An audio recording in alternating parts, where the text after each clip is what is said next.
ఏమంటే pure rare. ఈ తెలంగాణలో మూడు ముక్కలాగా అంటున్నారు. ఇది ముమ్మాటికి ప్యూర్ మోడలో, రేర్ మోడలో, ప్యూర్ మోడలో కాదు, ఇది చోర్ మోడల్. భూములు కొల్లగొట్టే గోల్మాల్ మోడల్. చోర్ మోడల్, గోల్మాల్ మోడల్. అసలు 6 గ్యారెంట్ల గురించి ఒక ముక్క లేదు.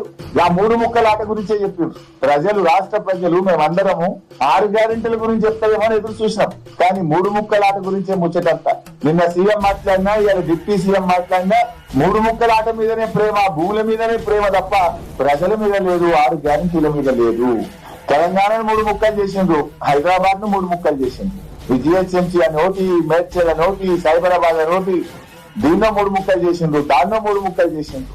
కూల్చడం మీద ఉన్న ప్రేమ, 3 ముక్కలు చేయడం మీద ఉన్న ప్రేమ వీళ్ళకి నిర్మాణాల మీద లేదు, ప్రజల మీద లేదు. ఒక రకంగా వీళ్ళ చేతగాంతనాన్ని ఒప్పుకున్నారు వాళ్ళు. ఇవాళ ఫెయిల్ అనేటువంటిది వాళ్ళ బడ్జెట్ తోనే స్పష్టంగా తెలిపోయింది. పర్ క్యాపిటాలో, జిఎస్డిపిలో, పథకాల అమలులో, 6 గ్యారెంటీల కేటాయింపులతో ఇవాళ వాళ్ళ ఫెయిల్యూర్ ను వాళ్ళే ఒప్పుకున్నారు.